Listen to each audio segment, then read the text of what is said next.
Good afternoon, everyone. Our program is about to begin.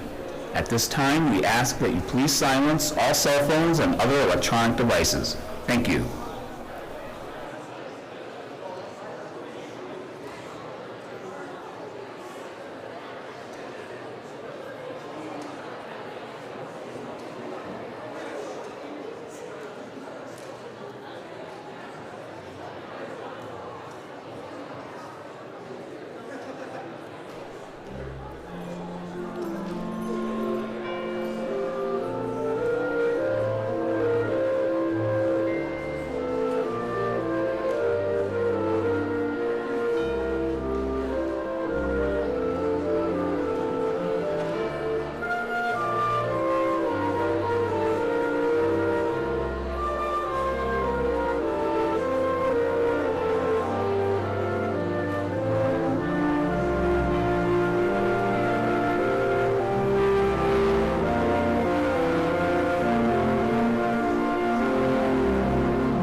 Please be seated. Before we begin today's ceremonies, I want to kindly remind everyone to please keep your mask on. Good afternoon and welcome to Albion College. My name is Marcus Dawson. My pronouns are he and him. And I serve as a Director of Community Living here at Albion. We begin today's ceremony by acknowledging the traditional and contemporary stewards of the land on which we are working and learning today. The college and community of Albion reside on the Anishinaabe traditional and contemporary land of the Anishinaabe people, the Three Fires Confederacy of the Odawa, the Ojibwe, and the Potawatomi. Potawatomi, thank you. Parts of what is now Michigan also include ancestral homelands of the Sauk, Mississauga, Kickapoo, Menominee, Miami, and Peoria peoples. We affirm these Native nations' sovereignty. Likewise, we acknowledge other indigenous people of Michigan, including the 4 state-recognized tribes, the Grand Rivers Bands of Ottawa Indians, the Burt Lake Bands of Ottawa and Chippewa Indians, the Mackinac Bands of Chippewa and Ottawa Indians, and the Swan Creek Black River Confederate Ojibwe tribes of Michigan. Indigenous individuals living here now and people who were forcibly relocated following the coercive treaties of Greenville, Detroit, Fort Meigs, Sault Ste. Marie, Cary Mission, Washington, Cedar Point, and La Pointe. This year marks the 200-year anniversary of the 1821 Treaty of Chicago, which the land on which we are presently living and working was ceded under the great pressure of the United States, with the acknowledgement that the Potawatomi and other indigenous parties to the treaty would retain their inherent rights to hunt, fish, gather here. Yet, within a decade, the U.S., under President Andrew Jackson and then Secretary of War Lewis Cass, the namesake of Albion's Cass Street, implemented the Indian Removal Act in 1938. Armed militia marched Potawatomi out of their homelands to new reservations in Kansas Territory in an event known as the Potawatomi Trail of Death. Our Michigan Potawatomi neighbors, the Natsuwatsipi Huron Band of Potawatomi and the Mach Banash Shiwish Band of Potawatomi, the Pokagon Band of Potawatomi, and the Hannahville Indian community are survivors of this colonial violence. In recent years, the Natsuwatsipi Huron Band of Potawatomi has donated thousands of dollars to the City of Albion and Albion Township through the Fires Keepers Local Revenue Sharing Board. These donations have supported several local community development projects, including parks and recreation programs for Albion children, as well as construction of an ADA-compliant pavilion in Holland Park. Renovations to the Bohm Theater, a new garage and equipment for the Albion's Township Fire Department, and brownfield development projects. Let us take a moment to reflect on this history.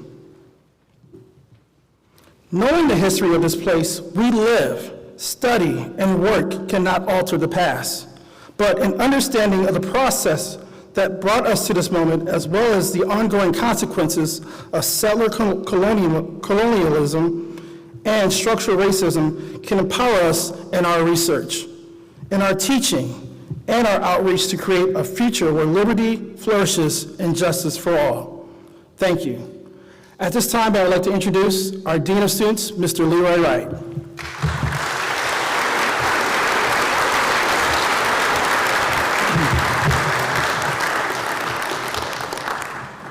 One, two, three.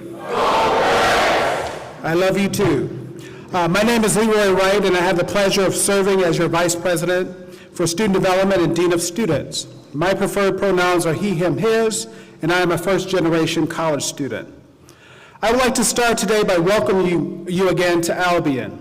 You made it. It has been a year of unique challenges and victories, and we are so pleased you have committed to continuing your journey with us. Here at Albion, we have 3 values that we live by: purpose, belonging, and action.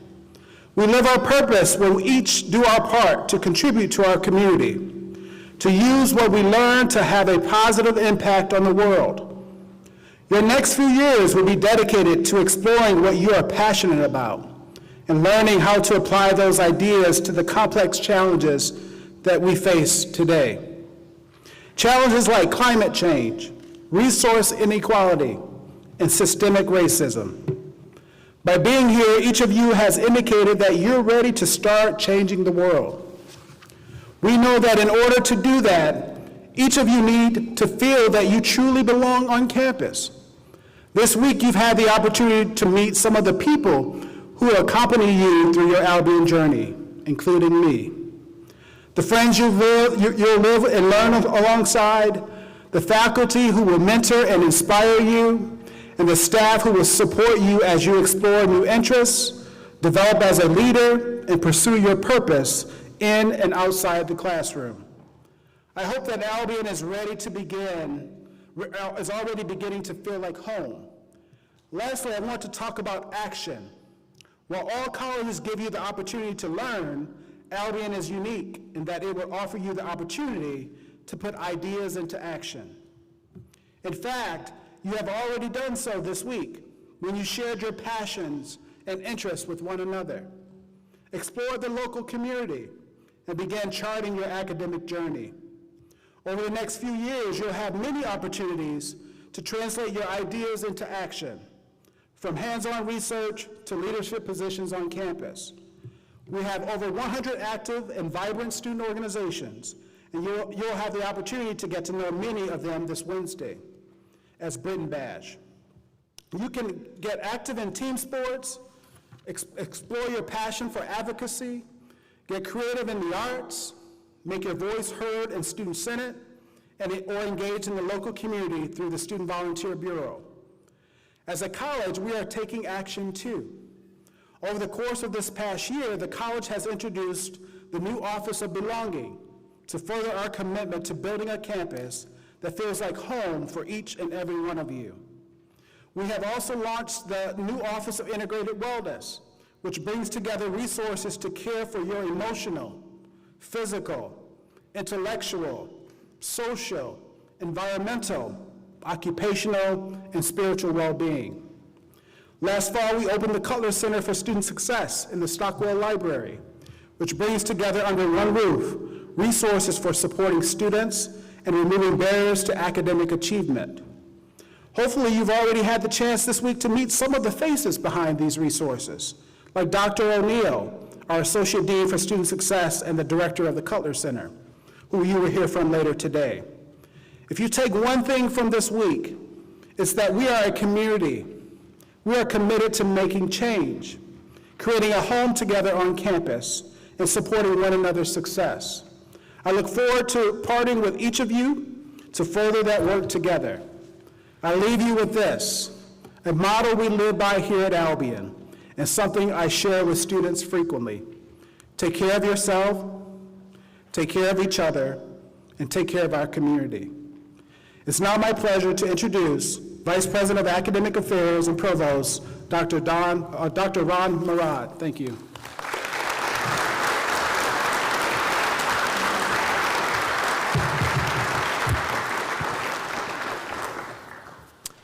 Thanks, Dean Wright. My name is Ron Murad, and I'm the provost here at Albion. My pronouns are he, him, his. As provost, I oversee the academic programs of the college and help to support faculty and academic staff. I look forward to getting to know you during your time at Albion. We'll bump into each other a lot, I hope, at lectures, concerts, and athletic events, on committees we might serve together on, or simply strolling through the quad. I hope you'll stop and say hi. You're the reason we're here, and we're all deeply invested in your success, truly. I want to start by taking a moment to outline how the rest of the matriculation ceremony will go. The matriculation ceremony is a time-honored Albion tradition. It's your opportunity to introduce yourself to the Albion community and officially add your name to the college's history. In a moment, you'll hear from Dr. Jeremy Kirby, a professor of philosophy here at Albion, who will share the faculty charge. You'll then hear from Skyler Zinc, the president of the Student Senate, before having the opportunity to learn the college hymn, Albion, Dear Albion. After that, President Johnson will share our pledge to you, and a representative from your class, Alessandro Mancino, will read the student pledge. You'll then be invited up to the stage to sign your name. Following that, Dr. O'Neill, the Associate Dean for Student Success and Director of the Cutler Center, will wrap up the ceremony, and then you'll leave via the Petherick Walk of Scholars. As you exit the building, you'll walk through the faculty representatives as they cheer you on and welcome you to Albion College, your new home, for the next 4 years. As Dean Wright said, our community at Albion is driven by the values of purpose, belonging, and action. You'll find those values baked into everything you learn here at Albion. I hope that you'll take advantage of opportunities to explore new ideas, engage in important conversations, and apply what you're learning to research, experiential learning, and community engagement. This year, we launched the new School for Public Purpose and Professional Advancement, which houses the Experiential Certificate, which is a blend of coursework, experiential learning, and professional training in an area of study of your choice. As you begin charting your academic journey here at Albion, I hope you'll look for ways to deepen your engagement with the ideas you're passionate about and then learn to apply them to the real world. And then take those ideas to our faculty and staff at the School for Public Purpose and begin making them happen. The School for Public Purpose is housed in downtown Albion and includes the Ford Institute for Leadership in Public Policy and Service, the Wilson Institute for Medicine, the Gerstacker Institute for Business and Management, and the Center for Sustainability and the Environment, among other centers. Our faculty and staff in the institutes and centers are experts at connecting you with internships, professional training, and service opportunities that can supplement your classroom experiences with a hands-on learning pathway unique to you. If you haven't checked out the institutes and centers yet, it's not too late to make an appointment or stop in for a visit. As you get to know our faculty, you'll see that each of us is deeply motivated by our purpose as educators and deeply committed to your success. Our faculty will serve as your mentors and collaborators over the next few years. Seek us out if you need support, if you have an exciting project you want to pursue or an interesting question you'd like to explore. You're here because you have big ideas and want to make an impact on the world. Your academic journey here at Albion will be unique, just like you.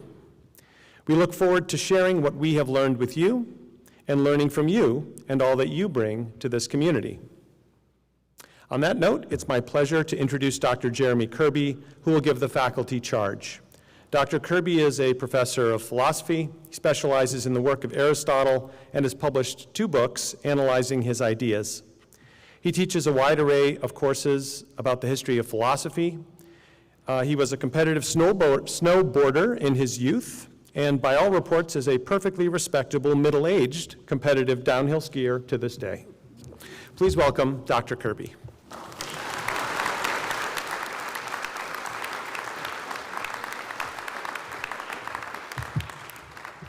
Thank you, Provost Murad.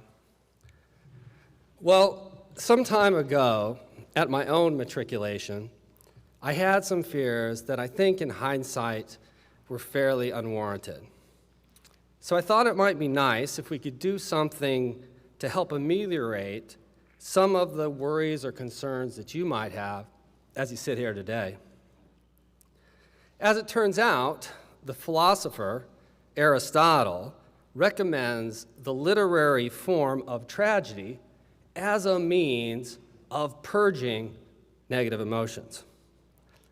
So maybe the idea that he has here is that once you're aware or privy to the inconceivably terrible denouement of one of these things, some of the difficulties in your life might pale in comparison.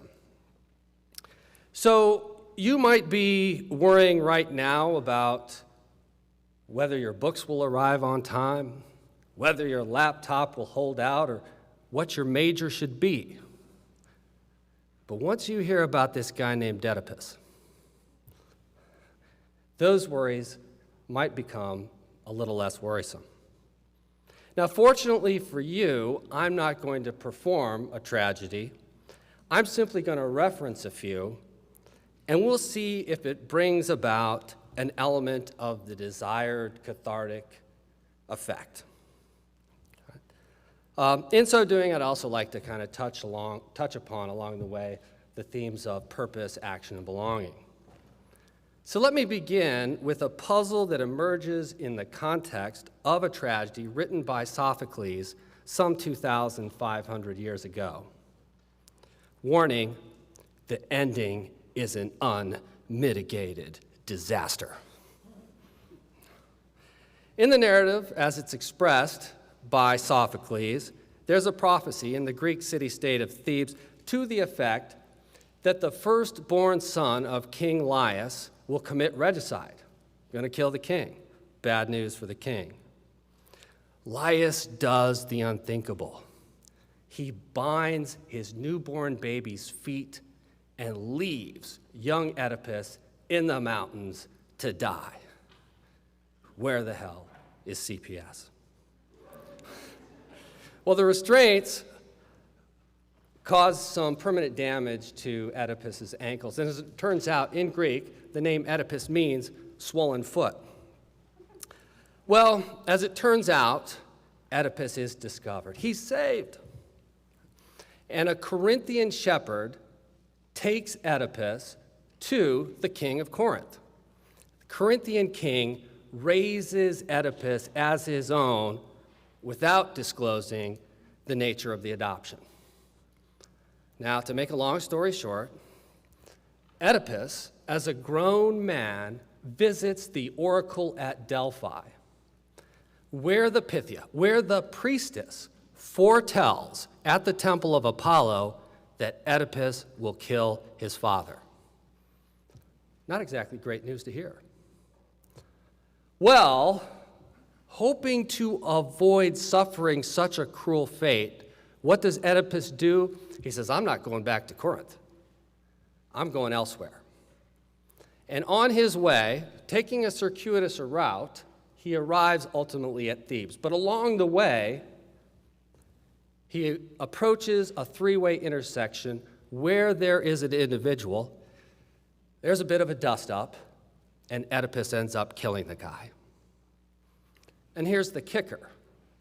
The guy is Laius, Oedipus's biological father. Pretty bad, right? Pretty bad thing to happen. But don't feel too bad for Laius. He lived a long time ago, and he probably would have been dead by now anyway. Well, all right. So thereafter, Oedipus goes on to Thebes, where he marries a newly widowed queen. Don't blame me for spoiling the ending. After all, you've had 2,500 years to read it. So what's the lesson to glean? Well, maybe it's this. When your laptop crashes, you can always say to yourself, well, at least I'm not Oedipus. And you can take that laptop over to IT, and they'll get you situated. Now, I'm going to focus on something that's fairly abstract for the moment, so just indulge me, because I'd like to focus on the following. Consider the sentence, Oedipus killed the man at the crossroads purposefully, or on purpose. Contrast that sentence with the sentence, Oedipus purposefully killed his biological father. The first sentence seems true, while the latter seems false. So what's amiss here? What goes awry? Well, I think we're inclined to say this is what goes wrong. Oedipus realizes that he killed the man at the crossroads. He doesn't realize that the man is his biological father. And I want to suggest that maybe there's a clue here about understanding the nature of purposeful action. One important element might be this element of realization. Well, all right, if you read, like I do, the philosophy of Socrates, Plato, or Aristotle, you will find a teleological cosmos, which is to say, a world imbued with purpose. Human beings are part of that cosmos, so human beings have a purpose. And purposeful action issues from that purpose. Well, what is that purpose? Well, you may or may not be surprised to learn that it consists in the realization of your potential. Now, notice that the term realize has two senses. There is the sense of realizing or understanding what your talents are. But there's also the sense of realizing, of making real, which is to say, actualizing your potential and developing your talents. Both of these senses are relevant. Action and purpose are more likely to be tethered when we realize in both senses of that term our purpose. And this requires that we live an examined life, a life predicated upon critical thinking, and that is one reason I submit, while we are inclined to say, here at Albion College, it's our mission to translate critical thought into action. Now, I'd like to end with reference to another tragedy written by Sophocles titled The Antigone. And in this drama, Antigone, the daughter, among other things, of Oedipus, goes to great lengths to uphold what she takes to be just.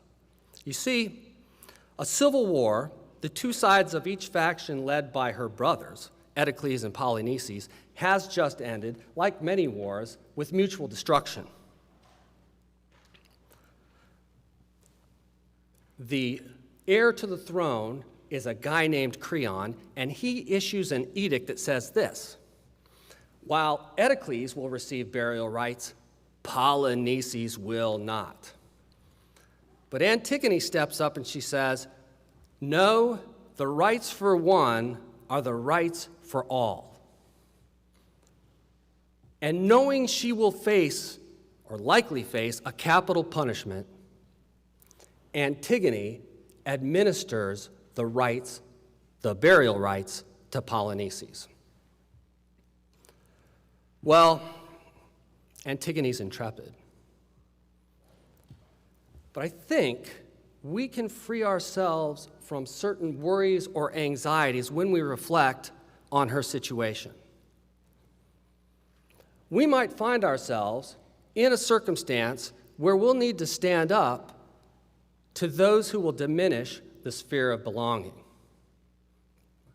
But notice this: being uncomfortable doesn't rise legitimately to the description of being tragic. We can be inspired, we can be brave, we can say, hey, at least I'm not Antigone. Now, of course, you might take issue and maintain that we don't need to confine our attention to theater in order to be inspired by the kind of courage displayed by Antigone. And your argument would be sound. We can be inspired by the moral courage of Socrates, for example, of Rosa Parks, of Dr. Martin Luther King Jr., people who were willing to risk it all on behalf of justice. Now, if I dwell and belabor too much on the idea of tragedy as a literary art form, it's for this reason. As a literary art form, it has nothing to say to an individual who lacks a sense of empathy.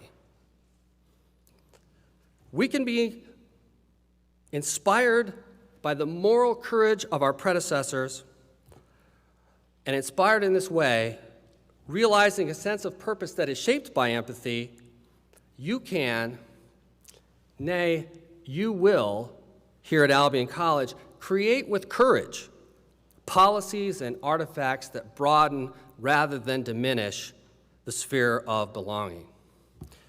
Thank you. And I'm pleased now to introduce Skyler Zinc, class of 2022, the president of Albion Student Senate.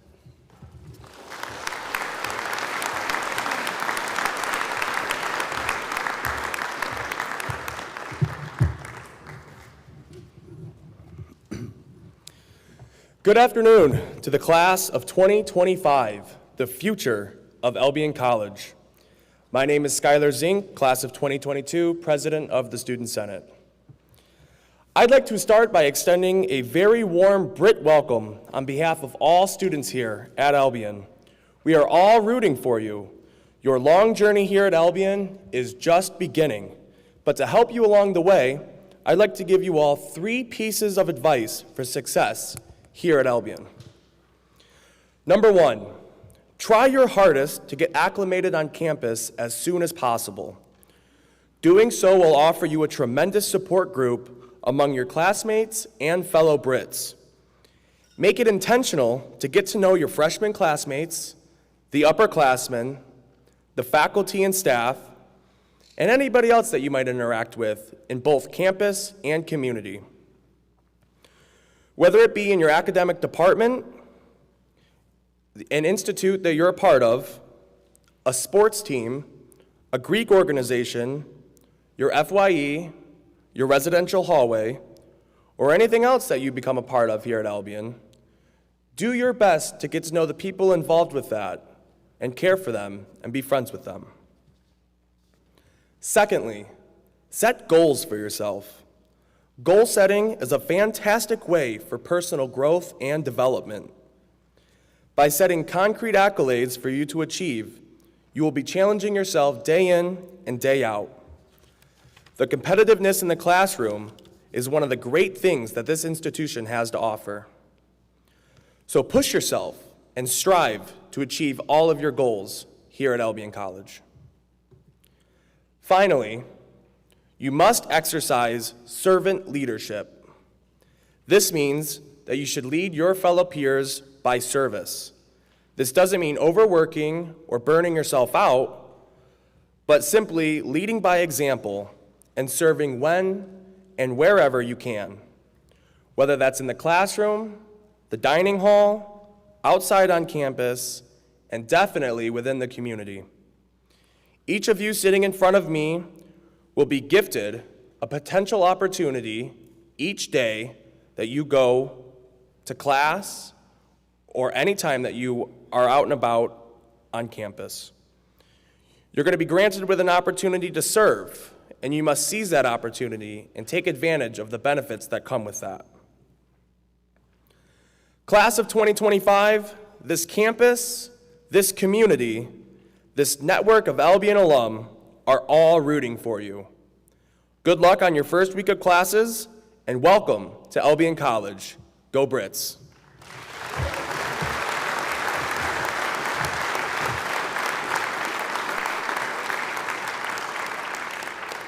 And now, before you hear from President of Albion College, Dr. Matthew Johnson, it's time to introduce Professor Jennifer Heater to the stage to teach you our college hymn.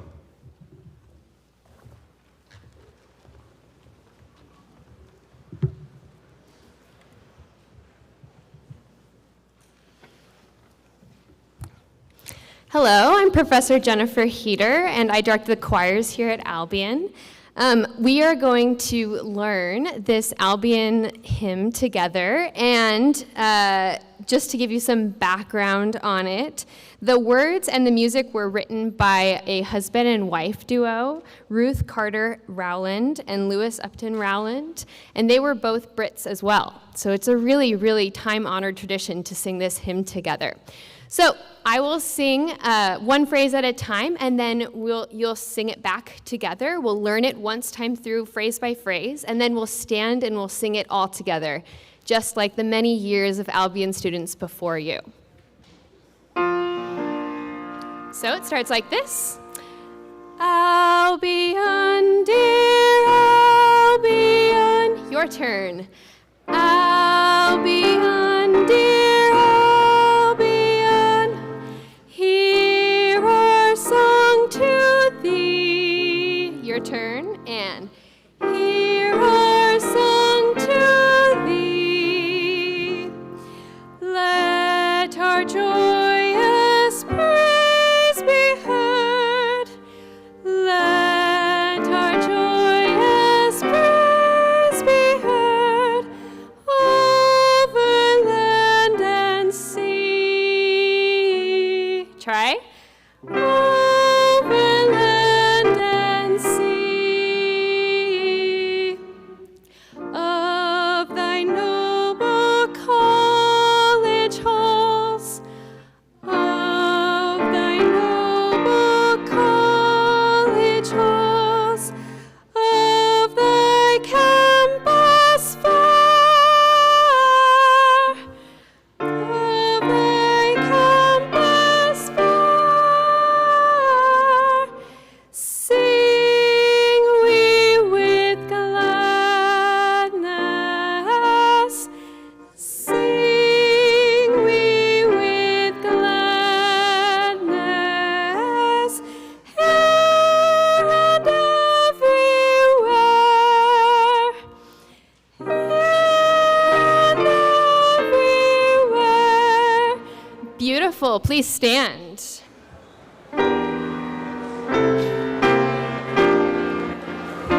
Sing with gusto.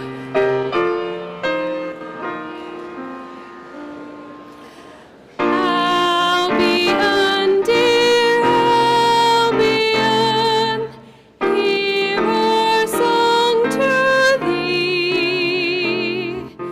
Let our joyous praise be heard over land and sea. Of thy noble college halls, of thy campus fair,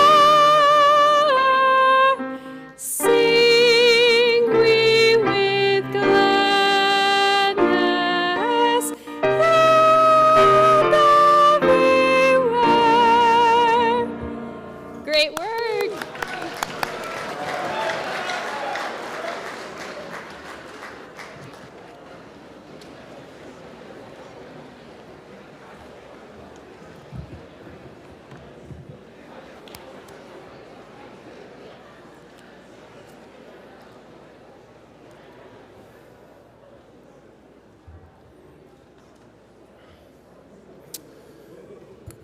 Thank you, Professor Kirby. Thank you, Skyler. Thank you, Professor Heater. 4 months ago, in the green space out those windows, 450 of your soon-to-be colleague students marched. They declared a student boycott, and that boycott went on for 4 days. They boycotted because there had been a racial incident on campus. They boycotted because there had been prior racial incidents on campus. They boycotted because they believed what we're telling you today, which is that your voice matters, and that we expect you to take action when you see something that needs to change. 2 months ago, I got an email in my inbox from an alum.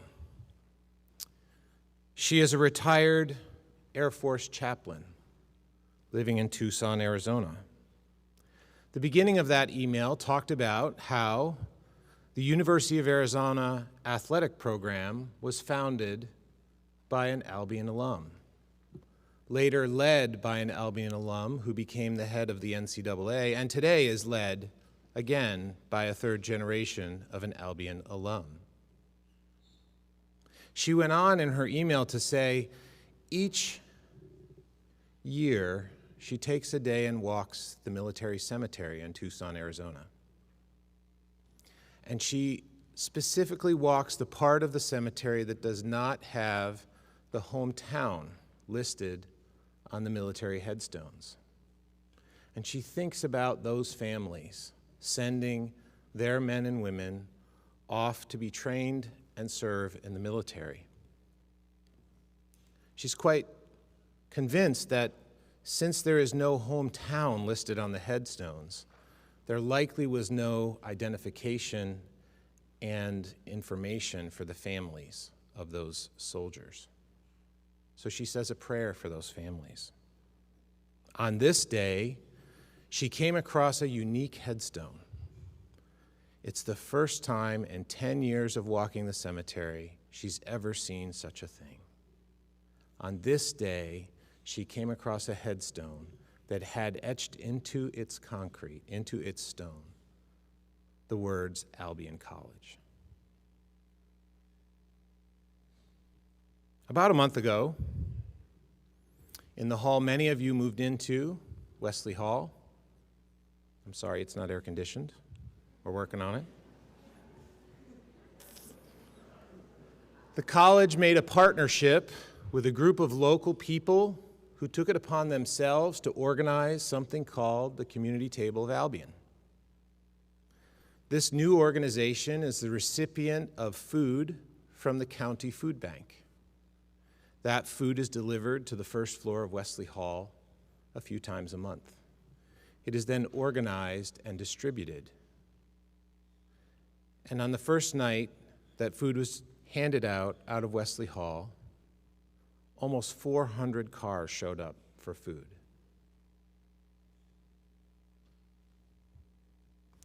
Five days ago, an Albion alum organized the entire resources of a Fortune 100 company to assist with the airlift of U.S. citizens and others from Afghanistan. This is Doug Parker, the CEO of American Airlines. 3 days ago, Professor Carrie Walling called me and let me know that there are 2 of our students in Kabul, Afghanistan. And she has been working around the clock, leading the effort to try and get those students here to join you. She has successfully mobilized senators and congressmen, FBI agents and CIA operatives, NGOs and military personnel.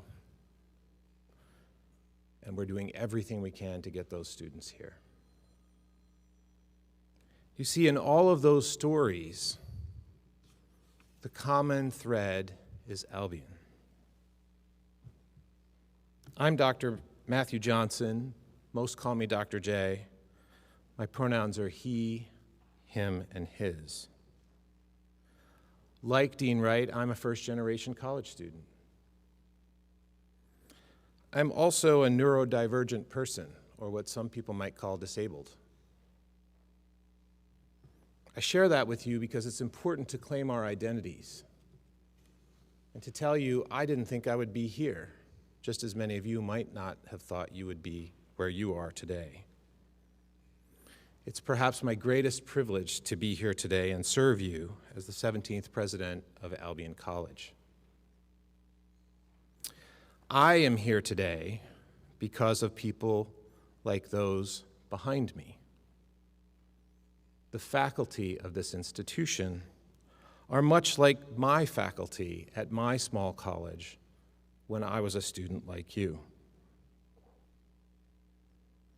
They are the lifeblood of the institution, together with the people behind you, the staff of Albion College. I was so inspired by college staff and college faculty that I became a college staff person, lived in residence halls, and organized orientations for years, and then went on to be a faculty member for more than 20 years before I arrived here. I'm excited for what you're about to experience. I'm excited to be here with you today. In many ways, I too am a freshman. Though I've been president for a year, it's been an unusual year to say the least. Because of COVID, much of this year will be new for me too. I'm hopeful that based on what we learned about working together as a community during the pandemic, and based on the courage I know each of you embodies, that we will share the first year and return to some version of a normal life.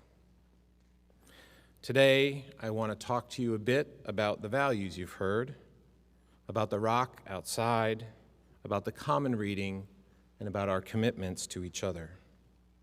But before I do, I want to start again by saying, on behalf of the college, on behalf of the city, I'm excited to welcome you to Albion.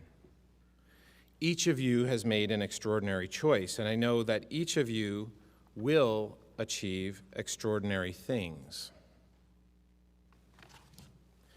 Today you've heard about purpose, belonging, and action.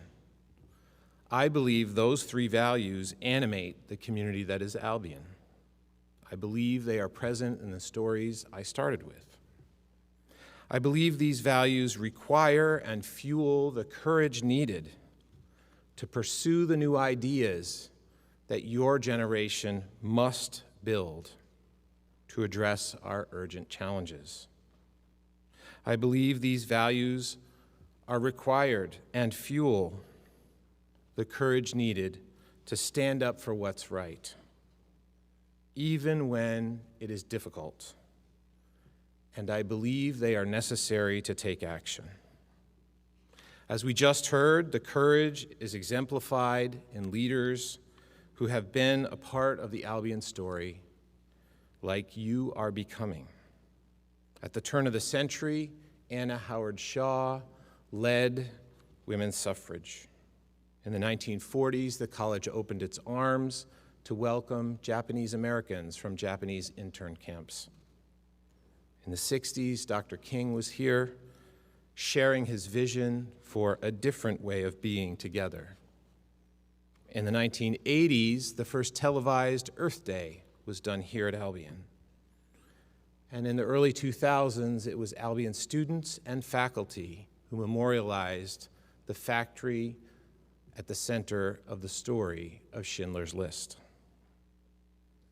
Over the past year, that courage was essential as we grappled with the hard decisions that must have been made to navigate through the national crises of COVID and the nation's and communities' reckoning with our racial history. That courage, though, is also exemplified in all of you, for coming here today, for persevering through the pandemic, and for committing to finding and pursuing your purpose to take your action in the world. By now, you know about the Rock. You'll hear a bit more about the Rock from my Rock, Dr. O'Neill, in a moment. The Rock outside was donated by the senior class of 1899 and has been a place for generations of Brits to gather for love, for justice, for creativity, for remembrance, to grieve, and to celebrate. The Rock is where students, faculty, and staff, and community members have gathered to celebrate Earth Day and rally for environmental justice, to protest the Vietnam War, to celebrate the first Coming Out Day, to demand that we address systemic racism, to demand that we work together to become the community of belonging we aspire to be. Now it's your turn to join this legacy. I am confident that as you become members of this community, you will find your purpose, build belonging amongst yourselves and with other members of the community, and take action on these values and others, and on the ideas you develop and believe in. I am confident you will cultivate the courage to face the challenges we face as a nation, a region, and a community. In the coming weeks, we will share in the common reading experience. This is one way to develop your courage. Through the common reading, students, alumni, faculty, staff, and community members join discussions about important societal issues. This year, we are reading How to Be an Anti-Racist by Dr. Ibrahim X. Kendi. And you will have the opportunity to discuss the book with your peers in your first-year seminar. At Albion, we are committed to being a place that is boldly anti-racist and anti-ism. As we lay the framework for a more thoughtful and inclusive community.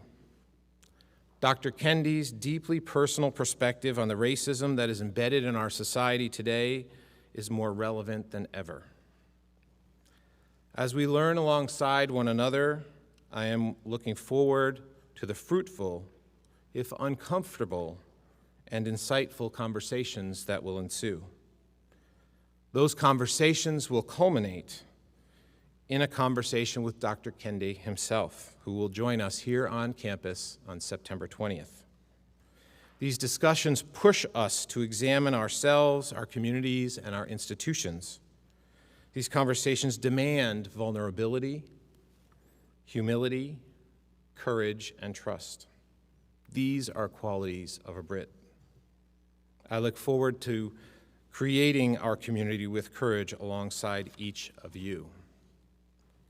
In order to create that community, we need to make commitments to each other. Commitments that are grounded in a sense of partnership and alongsideness and allyship. This matriculation ceremony is the moment you move from being a new member of the extended Albion family, as you have been through the college recruitment and selection process, to an officially enrolled student. It is when you commit to the attitudes and actions to which all Albion students commit. Your commitment is a reflection of our commitment to you. And on behalf of the college, I will now make that commitment out loud. We pledge to extend every resource available to us, our faculty, staff, facilities, and opportunities, to help you pursue your purpose and achieve success wherever and whatever your journey becomes. We pledge to pursue this work in an ethical manner with the highest degree of integrity.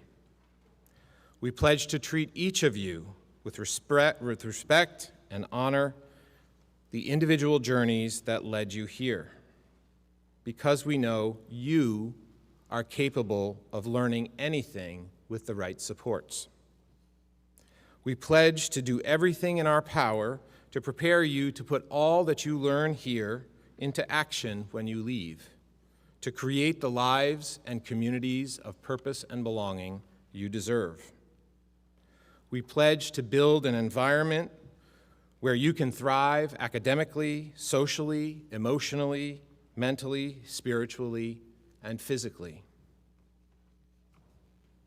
You have come to Albion at an exciting time. As you look around campus, you'll see construction projects and changes to the physical environment. As you heard earlier, there are also new academic programs being built and new co-curricular opportunities that we will offer while you're here. We have committed to transforming the campus into an accessible, sustainable, beautiful, technologically capable campus over the next couple of years. But you know what? We're human. None of us will rise above being human today. None of us. And so sometimes we will mess up, and the inconvenience will become annoying, and we'll miss our mark on those pledges I just made to you. So take out your cell phones. Go ahead, take out your cell phones.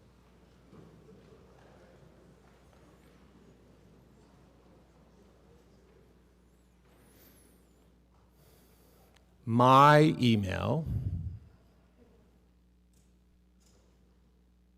is drj, as in Dr. J, at albion.edu. Super easy. And you can email me anytime you want. It might take me a day or two to get back to you because I get a lot of emails. And because of that, my phone number is 518-618-6963. That is my personal cell phone. You can text me or call me anytime. Now it's my pleasure to introduce Alessandro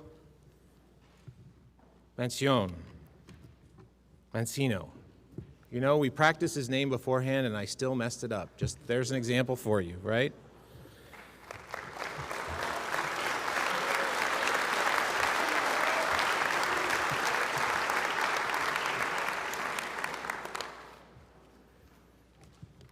Hello. We, the class of 2025 and new transfer students, pledge to make appropriate use of Albion's resources, its faculty, staff, facilities, and opportunities. We pledge to pursue our education in an ethical manner. We pledge to treat one another with respect and to always remember that we represent this college, all who have gone before us and all who will come after us. We pledge to use our education to improve our world and the lives of those around us, especially those less fortunate than ourselves. We pledge to learn more about how to enhance our own personal well-being. We willingly assume these responsibilities and expect this community to hold us accountable to them.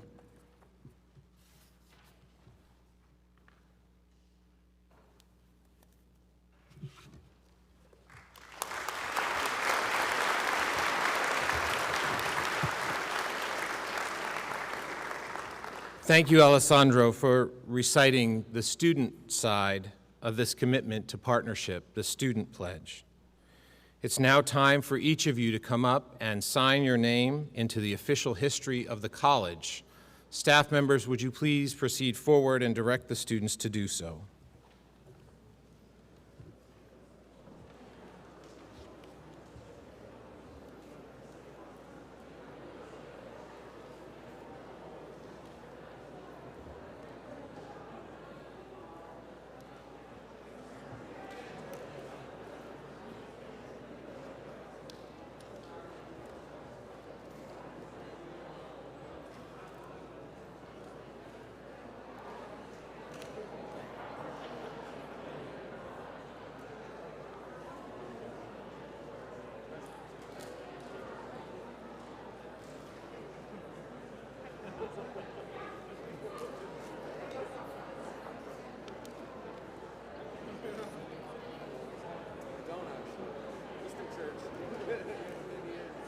I used to play band, so I did band middle school and high school both. I think that's where it comes from. I played Barry sax. I don't know, man. I can't do that. If it's multiplication, division, I'm not good at it. Fractions, nope. That's why I'm a political science. Math and science are not my science.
1, 2, 3.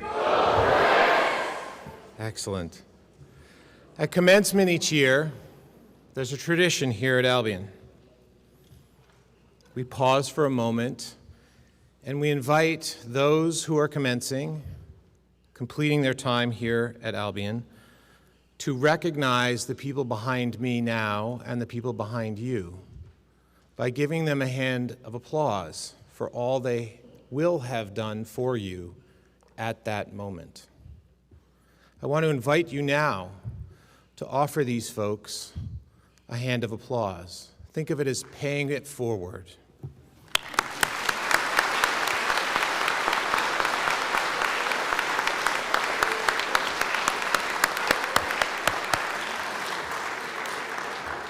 Remember, they are your resources. They are the keys to your success here. On behalf of the whole community, on and off campus, I again welcome you to Albion. I do hope that you take time to explore the whole community, its richness and complexity. I've been exploring it a bit for the last few months since the pandemic let up and that was possible.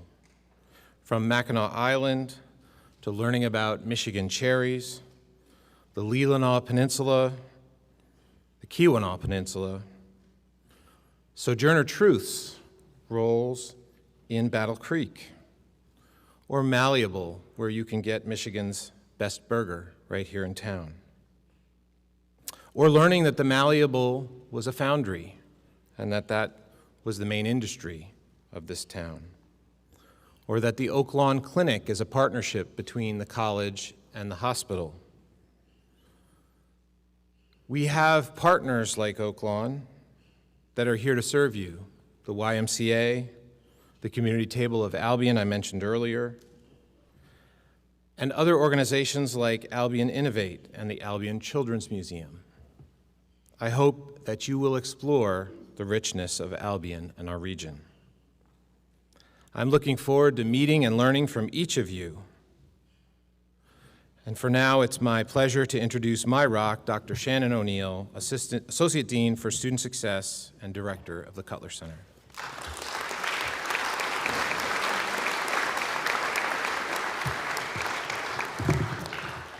Thank you, President Johnson. My name is Dr. Shannon O'Neill. My pronouns are she, her, and hers. I'm the Associate Dean for Student Success and the Director of the Cutler Center, and I've already had the pleasure of meeting, I think, most of you this week, and I'm very excited to be here today. In a moment, you will participate in a beloved Albion tradition and process along the Petherick Walk of Scholars. The Petherick Family Walk of Scholars marks the path that graduates process to commencement. Walking this path marks the legacy that you join as an Albion College student and that you will walk again at commencement. Many students walk this path on the way to the Cutler Center. As the director of the Cutler Center, it is my true desire to see each of you find success on your journey to commencement and amazing postgraduate opportunities. I hope as you process today, you feel our pledge of support to you as students. After you process through the Walk of Scholars, you will see hundreds of purple and gold rocks that you and your classmates rode on yesterday. After a few days on campus, you were asked to reflect on why you came to Albion. You were prompted to think about your purpose here, what tells you that you belong here, and what action you intend to take at Albion.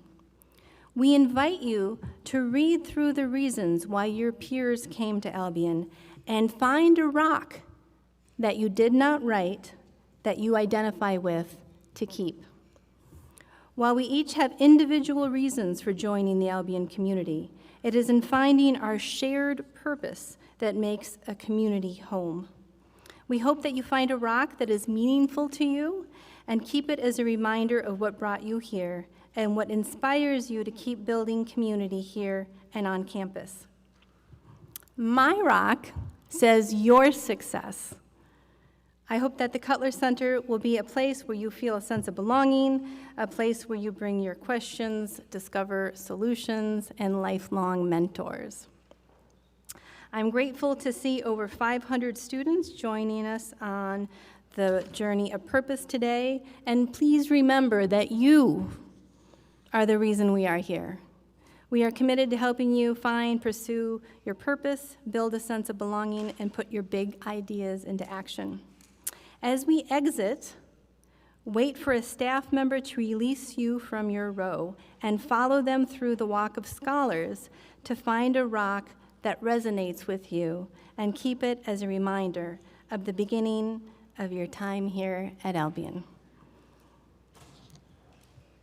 Faculty marshals, please begin the recessional.